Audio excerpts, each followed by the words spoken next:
Welcome back to the Build Show with me, Jake Bruton, and we are going to cut back into part 2 of the What's the Best Insulation video that published the first half last week. So I hope you enjoy. Thanks for sticking around and thanks for coming back.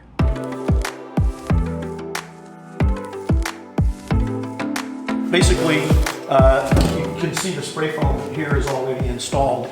The truck, the piece of equipment that came and did that, has a proportioner on it that basically heats and proportions the 55-gallon drums of material that are on the truck, heats that material in the proportioner, sends it through the hose, completely separated until it gets to the tip of the gun. At that point, those two chemicals mix with each other and there's a chemical reaction that begins to expand. With your open cell foam, the propellant basically in it is water. So when you see someone that's spraying open cell foam and it mixes after it's hit that wall cavity, you'll see the steam that comes off of it. A moisture release. Right, and that was the propellant of that. And they use different refrigerants in the closed cell foam as the propellants in that, and so you don't see the steam that comes off of it. There's still a high temperature reaction within it. Yeah, there's an exothermic reaction that happens that you can tell a difference when you walk into a house when they're spraying foam. Oh, absolutely. That it really is all of a sudden a different temperature. Right. Like there's 212 that comes off of this, the boiling point of water. So it will add a lot of heat to the house, while we're in there working. Same thing with the clothes, but it doesn't get to that high of a temperature. Plus the materials, when they're sprayed, are anywhere from 109 to 130. Okay. 2 degrees is what we spray them at. Okay. And that depends on the temperature, the substrate that we're working with. On a, today we're 34 degrees. Got to turn our temperatures up just a little bit. Yeah. So the substrate doesn't pull the heat out of the material and let it expand. We want it to get this maximum expansion in it. So that is another good conversation. Everything on this half of the table, as long as you're able to be there working, you can install this stuff. Pretty much. Yeah, except for the fact where you're, if you're trying to wet spray. Yeah. You couldn't be well below freezing and spraying that product. Now, these on the other hand, and I'm not sure, the closed cell we have here is isonining, and I know that each manufacturer varies a little depending on what their agents are and their chemical makeup, but a lot of them say 45 degrees and higher. And that doesn't mean 45 degrees air temperature. That means 45 degrees surface temperature. Substrate, correct. Yeah, so that substrate is not zapping all of the temperature out of it. We're not using it to warm the house, we're using it to warm the insulation. Right, and those temperatures are, you can spray in lower temperatures with open cell foam than you can spray, with the closed. The closed used to be for years and years was about 40 degrees. They have formulas now that will take it down into the mid 20s. I've seen it sprayed lower than that, but what happens is you don't get the expansion out of the product. You're still going to get good foam. It's just not going to be economical to spray it when you have to keep going back over it and putting another layer on it. So the customer, gets the inches that you were told that you're going to have sprayed in there.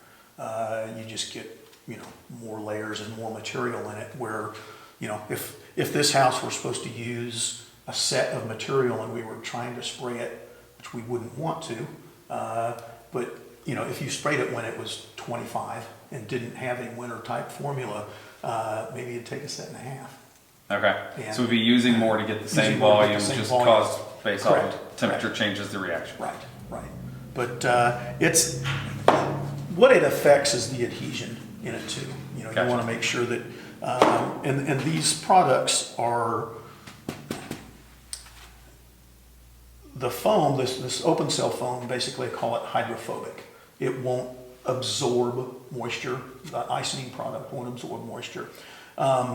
However, if there's moisture on that wall, then this product won't stick to it. I mean, if you run a heater like that for a long time before we were to come in here and start spraying, and it had a real thin layer of moisture on it, this product wouldn't stick. Okay. So that's not very negative, but there's some negative there on it. So when we're talking about the open cell, closed cell conversation, for me, I always steer away from open cell. Okay. I don't like the way that it melts when it gets wet, or it starts to deteriorate if it gets wet. Obviously, we don't want any of these getting wet. Correct. My biggest thing is I don't get the same R value per inch. Obviously, I'm paying more for closed cell. Right. I'm paying less for this. But I also know that my drywallers sometimes will mash that corner of that rock into the wall when they're trying to, and with this product where you can destroy this product and ruin its R value. That doesn't mean that it's not right for lots of people in lots of places. Sure. But if we look at, these are actually holes that we drilled in the envelope here to push vents through. I can't really damage this product. It gives structural integrity to the house. Now, we're not relying on this for any structural integrity. And if you've ever had to take it out, you know you don't want to remodel a house that has this in it. But there's plenty of things that we can do to try to avoid things like that. For instance, here at the Spring Valley house, we sprayed it 2 inches thick in the walls before we did any of our wiring, before we ran our mechanical line sets, before we did anything. It was framing windows, lid upstairs, and we blew it in. Because we have a 2x8 wall, we have enough cavity to the inside where we're able to run our wires. And now when I go to remodel, the only time I would have to deal with that is if we're taking out a wall. Right. It wouldn't be rewiring something, would mean removing foam. And the other thing that we wanted to do here was we wanted to prove that while we're using this product, we can punch in all of our exterior outlets and wires for exterior lights and then foam them after the fact so that it's not encapsulated in the really hard closed cell, it's encapsulated in a can foam.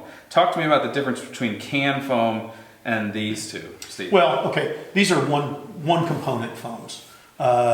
They basically are classified as a closed cell foam. You can compress them, Yep. but it's just a different chemical makeup. It's basically an air that is the propellant in it, but it is a one component foam.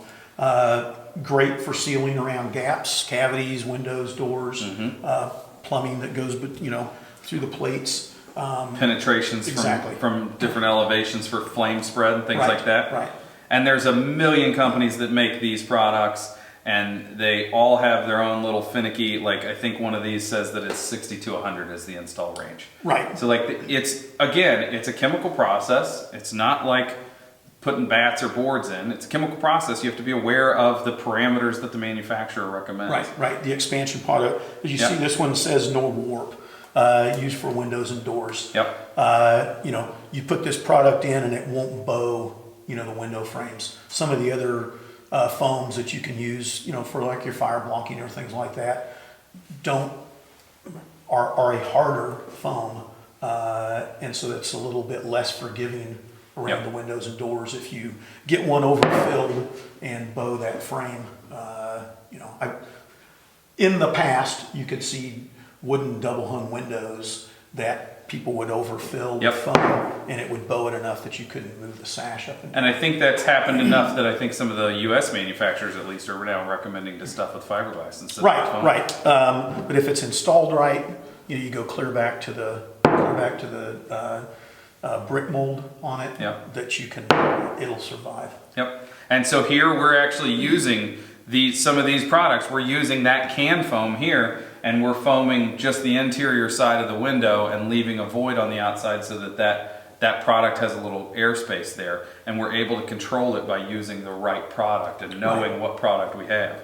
Another interesting one is I had a conversation with a major manufacturer a few years ago, and their rep was explaining to me, now I don't know that this is 100% the truth, but he was explaining to me that the Fireblock product that's orange, the only thing that's different about it is that it's orange.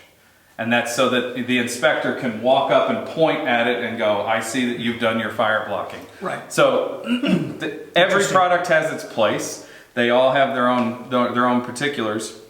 So let's talk real quick about the insulation package and the walls here. I'd like to return to something here. Okay. The open cell foams, you can tell, it's come back a little bit from your crushing it has bounced back. Some, so it's still holding that air that it needs to. Some manufacturers you can see the effect of water. This Icynene product that we use, they call it's hydrophobic, that it's afraid of water. But you can pass water through this product, bulk water, like from a roof line, and have it come through this product, and it'll drip out of the side, out of the end of it. Okay, without destroying the product. Without destroying the product. Okay. I've seen this where it will just float in like a petri dish of water and take it out, and it doesn't break it down. Okay. Some will. So I needed to. Yeah, that's fine. Needed to get that. That's why you're here. Yeah. You keep me from saying something that's not. All right. So the insulation package here in our walls, we said is an R42 thereabouts. And the way that we're getting that, if we start at the back side of our sheathing product, we're getting 2 inches of closed cell foam from you guys. It's an Icynene product. That's roughly an R13, right? Right. We're at. I don't know which one of the Icynene they're using. There's LEs and HR, or anyway, this product is probably 7.1 to 7.2. But right in that. When you start talking foams and worrying about R factors, that's not where I go with it. And so that's a good point, actually. The way the R factor reads on this product is different than the way it reads, say, on a fiberglass bat, because we were talking about air moving through this one. Correct. That air moving through is carrying temperature with it. Right. This is at 3 inches, there's almost no air moving through it. There's almost no vapor moving through it. Yeah, at 1.5 inches on this closed cell product, it is an air barrier. Okay. So the number is 0.00. Yeah. Yeah. It is a really low. It is an air barrier product. Yep. So now, when you mention 3 inches, the open cell product is an air barrier at that. Any of these fibrous products, you'll never get there. Yeah. And you could get there with board if the seams are treated. Oh, absolutely. Certainly. Yes. Yeah. So we have the spray foam that was installed here, and then we'll have a blown in place fiberglass product that will bring us almost to R35, and then we'll have another 1 inch on the outside. I don't know if you can see the seam, and I can't separate these products. This product that's on the outside is a polyiso board, but that product actually didn't come from our insulators. It was installed by our framers because it comes adhered on the back of the zip sheeting that we're using.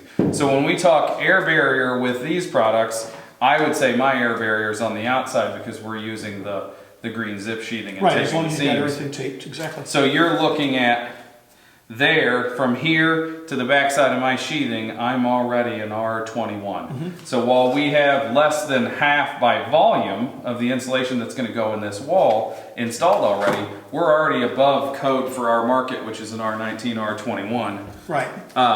So there's what our wall assembly looks like.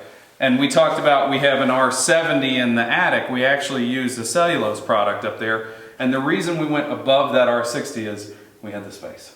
Right. Like, we're paying for windows from Europe. We're using spray foam down here. We're having insulation under our slab. This is a really well-built home. We're trying for energy efficiency. That R10 costs virtually nothing in the grand scheme of things. Why not just up it a little bit and hope that we're doing our best effort. Jake, I wanted to expand on the part that you've got this foam sheathing on the exterior, so you can't see your stud cavities from the exterior of the house with a infrared camera. That is an important part of it, where you've got all of those studs that you add them up, and then you look at that house and you might have an area that might be 15 feet long that you can actually see the studs through. But with this product on the exterior, that exterior insulation, you don't have that heat loss. So that's a really good point, actually. When we talked R value about all these products, we're not talking about R value once it's installed in the wall. We're talking about the R value of this product. This product doesn't make up but maybe 60% of the wall cavity. Correct. The total wall assembly. So we have 20% of our wall or 18% of our wall is our framing members, and then another 20% or thereabouts, traditionally in the United States, is glazing or our windows or fenestration. And when we look at our value of our studs, we're an R1 per inch.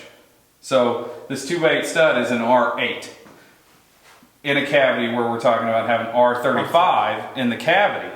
So we put that R6 on the outside, as Steve would say, we're wearing a jacket. Right. We're warming the entire assembly of our house. That ability to put the insulation on the outside, this is an R14, it's coupled next to a stud that's an R8, like we just talked about. This is an R7 or R6.